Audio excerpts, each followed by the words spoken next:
இன்னும் கண்ணால கூட பார்க்காத குழந்தை மேல எனக்கு அப்படி ஒரு பாசம் வரல.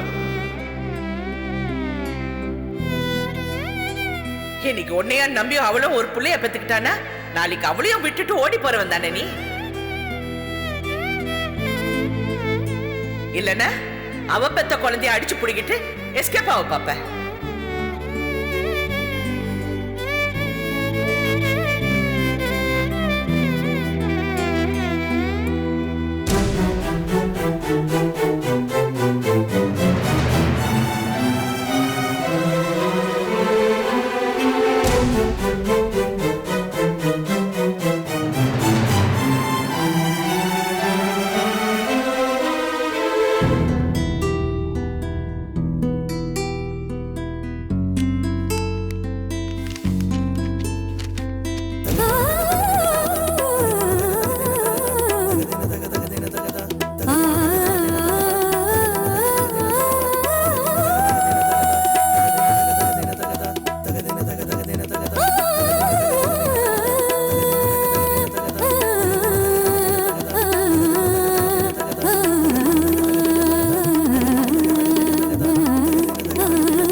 எதுக்கு நீங்களே தேவையில்லாம இதெல்லாம் எடுத்து போட்டுக்கிறீங்கன்னு எனக்கு புரியல.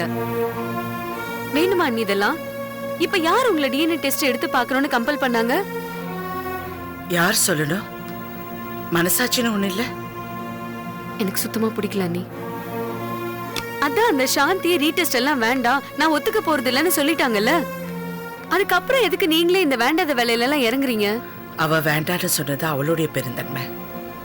ஒரு பண்டிகை நல்ல நாள்னா பக்கத்து வீட்டுக்கு பாயசம் கொடுத்து கப்ப திருப்பி வரலன்னா கூட மனசு கடந்து துடிக்குது. பெத்த குழந்தைய தூக்கி கொடுத்துட்டு அவ எப்படி நிம்மதியா இருப்பா? அவ தூக்கி கொடுத்துட்டா எனக்கு என்ன போச்சு, எனக்கு லாபம்னு சும்மா இருக்க சொல்றியா? என்னால முடியாது அமுதா. ஏன் திருப்திக்கு நான் இந்த டெஸ்ட் பண்ணியே ஆவேன் அமுதா.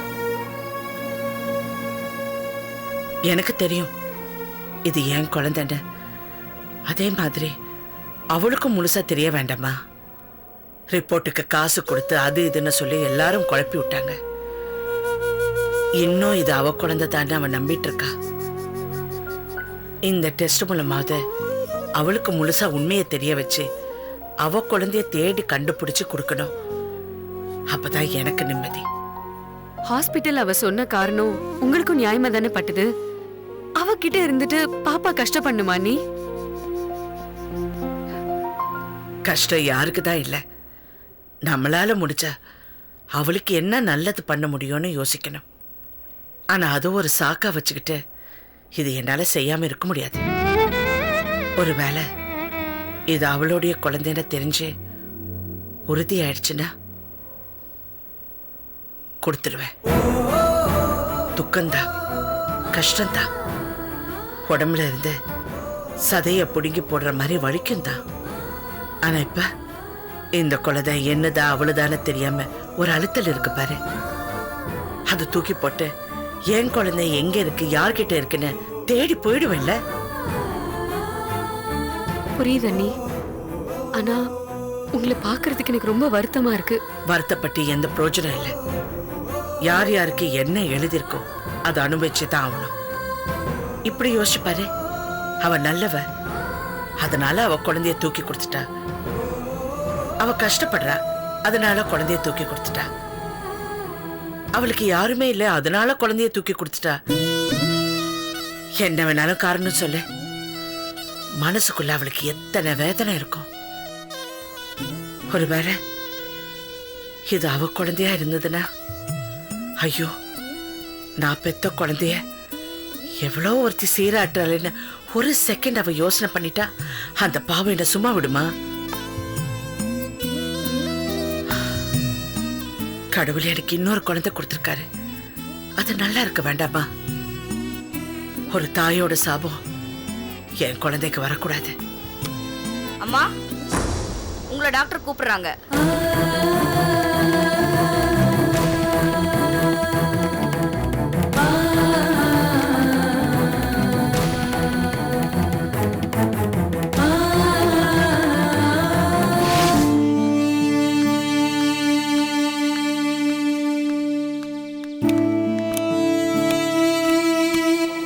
காயத்ரி, காயத்ரி கதவு தர.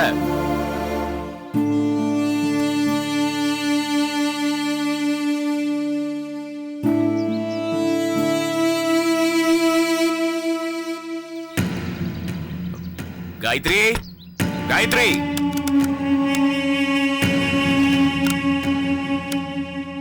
காயத்ரி. சார், காயத்ரி சாவி என்கிட்ட கொடுத்துட்டு போயிருக்காங்க. இந்தாங்க சார். எங்க போறேன்னு ஏதாவது சொன்னாலா? இல்ல சார், எதுவும் சொல்லிட்டு போல. சரிங்கம்மா, வரேன். எங்க போயிருப்பா?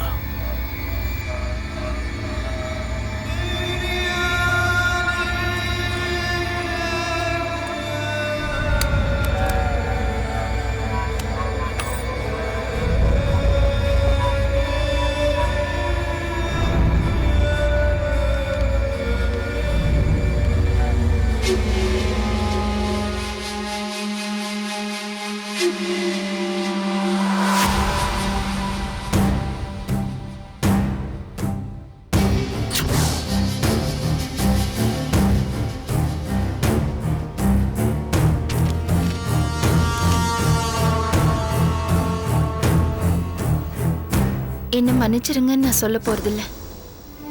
நான் செய்ய போற காரியம் நிச்சயமா உங்களுக்கு நிம்மதியை தான் கொடுக்கும்னு எனக்கு தெரியும். எனக்கு சந்தோஷம் இல்லைனாலும் உங்களுக்கு அது சந்தோஷம்னா எனக்கு அதுவே போதும். எந்த பொண்ணுக்கும் முதல்ல உண்டாக்குறது ரொம்ப பெருமையான விஷயம். கையில பிடிக்க முடியாத அளவுக்கு சந்தோஷம் எனக்கும் அப்படிதான் இருந்துச்சு. அதான் பைத்திய மாதிரி எங்க அம்மா போட்டோ முன்னாடி நின்னு பேசிக்கிட்டு இருந்தேன். பைத்தியம்தான், வேற எப்படி சொல்றதுன்னு எனக்கு தெரியல. என்ன மாதிரியே நீங்களும் சந்தோஷப்படுவீங்கன்னு நான் நினைச்சேன். அது தப்புன்னு புரிஞ்சிருச்சு. ஆனா ஒரு விஷயம் நீங்க புரிஞ்சுக்கிட்டு தான் ஆகணும். உங்களுக்கு வேணா 3வது குழந்தையா இருக்கலாம், எனக்கு இது முதல் குழந்தை.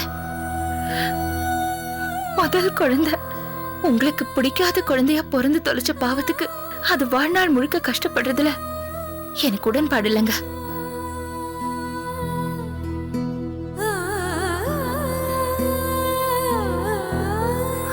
அதான் கலைச்சிடலான்னு முடிவு பண்ணிட்டேன்.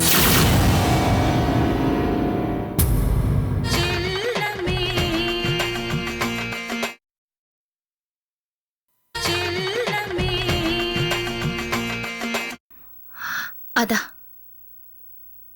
கலைச்சிடலான்னு முடிவு பண்ணிட்டேன்.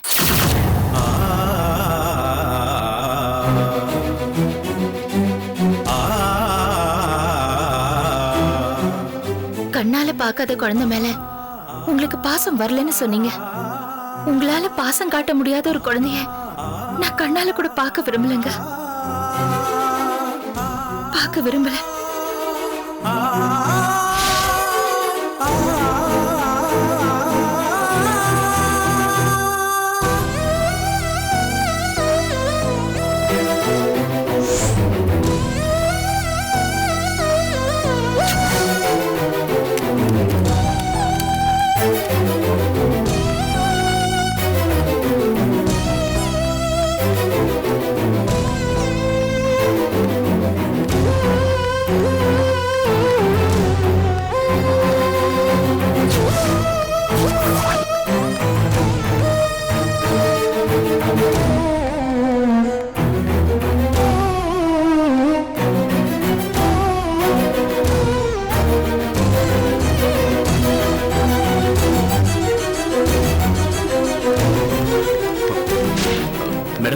காயத்ரின்னு யாராவது அட்மிட் ஆயிருக்காங்களா?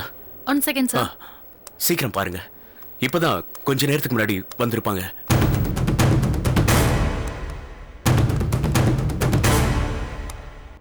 லெஃப்ட்ல போய் 5வது ரூம் சார். தேங்க்யூ.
டாக்டர், அவதான் அவசரப்பட்டா. நீங்களாவது எனக்கு ஒரு ஃபோன் பண்ணிருக்கீங்களா? உங்க ஒய்ஃபுக்கு நான் ஒண்ணும் பண்ணல.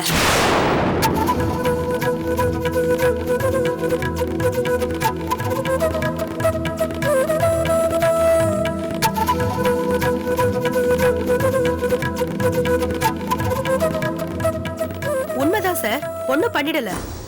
ஏன்னா கன்சீவ் ஆனது தெரிஞ்சு சந்தோஷமா போனவங்க கலைச்சிருங்கன்னு சொல்லி உடனே வந்து நிக்கிறாங்கன்னா ஏதோ பிரச்சனைன்னு தெரிஞ்சுகிட்டேன்.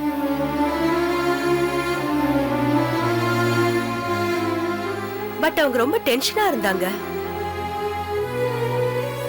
என்ன சொன்னாலும் கேட்க மாட்டேங்கிறாங்க. கொஞ்சம் அமைதியான உடனே கூப்பிட்டு உட்கார வச்சு பேசலான்னு ஸ்லீப்பிங் டோஸ் கொடுத்திருக்கேன்.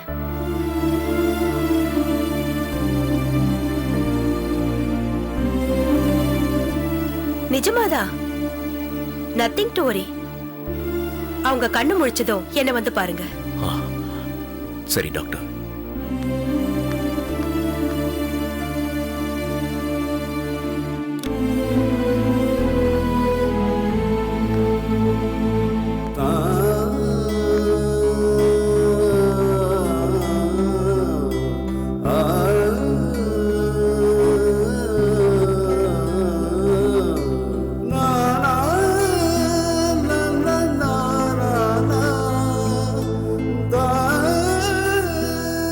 காயத்ரி, காயத்ரி,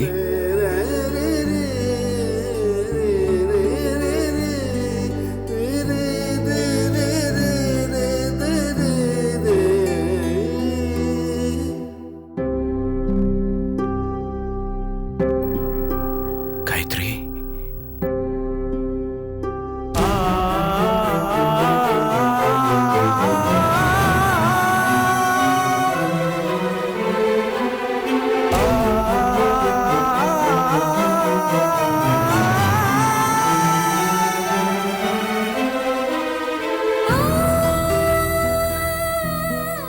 இப்படி செஞ்ச,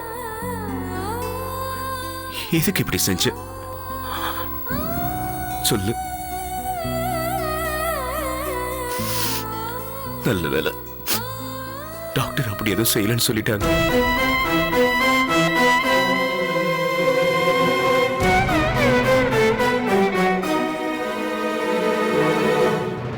அன்பில்லாத புருஷன் கூட ஒரு பொண்டாட்டி வாழறது கஷ்டம் இல்லைங்க. ஆனா பாசம் இல்லாத அப்பாவை வச்சுக்கிட்டு ஒரு குழந்தையால வாழ முடியாது.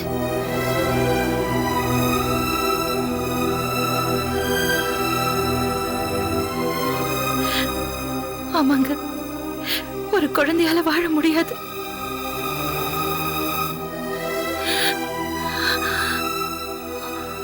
என் வயித்துல பிறக்க போற பாவத்துக்காக அந்த குழந்தைக்கு ஏங்க இவ்ளோ பெரிய தண்டனை?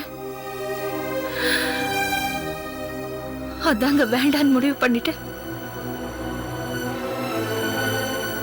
செல்லம்மா மாதிரி இல்லாம நீயாவது என்ன புரிஞ்சுப்பேன்னு நினைச்ச. நீயும் என்ன தப்பா நினைச்சிட்டல்ல. கரெக்டா எடுத்துக்கிறதுக்கு நீங்க சான்ஸே கொடுக்கறது இல்லைங்க. உங்க மனசுல உங்க 2 குழந்தைங்களை தவிர வேற எதுவுமே இல்ல. நான் அது தப்புன்னு சொல்லல. என்னை பத்தி நீங்க ஏன் நினைக்கிறதே இல்ல, என் மேல உங்களுக்கு ஏன் அக்கறை இல்லைன்னு நான் என்னைக்காவது கேட்டிருக்கேனா? உங்க வாழ்க்கையில உங்க குழந்தைங்க தான் உங்களுக்கு எல்லாத்துக்கும் மேலன்னு தெரிஞ்சுதான் நான் உங்க கூட வாழவே வந்தேன். எனக்கு அதுல எந்த பிரச்சனையும் இல்லைங்க. என் வயித்துல பிறந்தாலும் நான் வேற, என் குழந்தை வேற இல்லையா?